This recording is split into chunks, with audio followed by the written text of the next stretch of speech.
Parliament వర్షాకాల సమావేశాల్లో భాగంగా అవిశ్వాసంపై రెండో రోజు కూడా వాడివేడి చర్చ కొనసాగింది. అవిశ్వాసం ఒక రాజ్యాంగ ప్రక్రియని తమకు ఎలాంటి అభ్యంతరం లేదన్నారు కేంద్ర హోంమంత్రి అమిత్ షా. పైగా అవిశ్వాసంతో కూటములు బలమెంతో తెలుస్తుందన్నారు. ప్రజలకు అంతా తెలుసని, అంతా చూస్తున్నారని, ప్రజలకు తమపై పూర్తి విశ్వాసం ఉందన్నారు షా. आज विपक्ष के सदस्य श्री गौरव गोगाई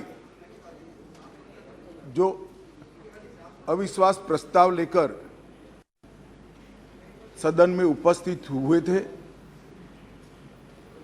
इस पर मैं मेरे विचार व्यक्त करने के लिए खड़ा हुआ हूं। माननीय अध्यक्ष जी, इसका उद्देश्य क्या है? इसका उद्देश्य जनता में भ्रांति खड़ी करने का उद्देश्य। मैं उनको इतना ही कहना चाहता हूं कि भाई अविश्वास प्रस्ताव जब आप लेकर आते हो तो इस पर जो चर्चा होती है वो चर्चा में सरकार के विरोध में कुछ मुद्दे तो रख देते। मैंने पूरे भाषण ध्यान से सुने और पूरे भाषण ध्यान से सुनने के बाद मैं निश्चित रूप से निर्णय पर पहुंचा हूं, ये अविश्वास प्रस्ताव केवल और केवल भ्रांति खड़ा करने के लिए लाया गया है। ये प्रजा की इच्छाओं का प्रतिबिंब नहीं। आज मैं फिर से कहना चाहता हूं गौरव गोगाई जी को, मगर जनता है जो सब देखती है, जनता है जो सब जानती है। एक वोट से हमारी सरकार गई, एक वोट से हमारी सरकार जरूर गई, परंतु अंत में क्या हुआ? बहुत बड़े बहुमत के साथ अटल जी फिर से देश के प्रधानमंत्री। मान्यवर, हमारे एनडीए का कुंबा मोदी जी के नेतृत्व में, भारतीय जनता पार्टी मोदी जी के नेतृत्व में हम देश में सिद्धांतों की राजनीति को प्रस्तावित करने के लिए राजनीति में है। ये इनके प्रकारण सत्ता को बचाने के लिए राजनीति के अंदर नहीं है। और ये दो चरित्र आज इस विश्वास प्रस्ताव पर की चर्चा के माध्यम से मैं 130 करोड़ की जनता को याद कराना चाहता हूं। एक और करोड़ों रुपया खर्च कर बहुमत खरीदने वाले लोग बैठे हैं और एक बार सिद्धांत के लिए सत्ता छोड़ने वाले लोग बैठे हैं। जनता, देश की जनता ने मान्यवर, अरे शुरुआत है, धैर्य रखो, काफी सुनना पड़ेगा। सुरेश जी, ये तो ट्रेलर है,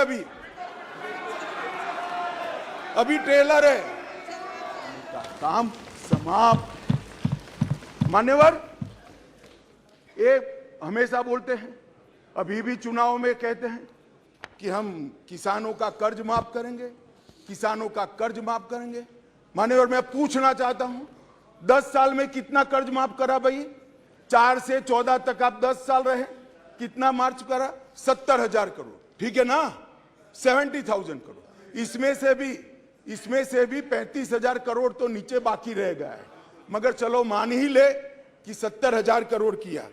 मगर साहब, ये जन धन योजना का क्यों विरोध कर रहे थे, समझने जैसी बात है। एक बार इस देश के तत्कालीन प्रधानमंत्री ने कहा था, जो यूपीए से ही थे, उन्होंने कहा था कि मैं दिल्ली से 1 रुपया भेजता हूं, 15 पैसे पहुंचते हैं। वो तो ठीक है, स्वीकृति की सच्चे आदमी थे, नए नए राजनीति में आए थे, बोल गए। मगर मैं अब आगे पूछना चाहता हूं, क्योंकि बाकी लोग तो यहीं बैठे हैं, भैया 85 पैसा कौन ले जाता था? ये 85 पैसा कौन ले जाता था? मान्यवर, 85 पैसा ये ले जाते थे जिनको इसके अंदर कटकी और बटकी करनी थी। मान्यवर, जो जन धन योजना का विरोध कर रहे हैं वो 85 पैसा एंजॉय करने वाले लोग हैं, क्योंकि अब भारत सरकार रुपया भेजती है तो सीधा रुपया पहुंच जाता है। कांग्रेस की तरह नहीं 85 पैसा, सीधा रुपया गरीब के घर में पहुंच जाता है। और आजादी का होते ही 15 अगस्त को अमृत काल सभा शुरू होगा। 25 वर्ष के अंदर हर क्षेत्र में भारत को विश्व में नंबर 1 बनाने का लक्ष्य मिलते हैं। और मैं इनको कहना चाहता हूं, आपको अविश्वास है, जनता को विश्वास। इसलिए आजादी के अमृत महोत्सव के वर्ष में भी अगर आप जनता के बीच में जनता के मुद्दों को लेकर नहीं जाएंगे, ऐसे गलत मुद्दे लेकर जाएंगे तो वहीं बैठना पड़ेगा।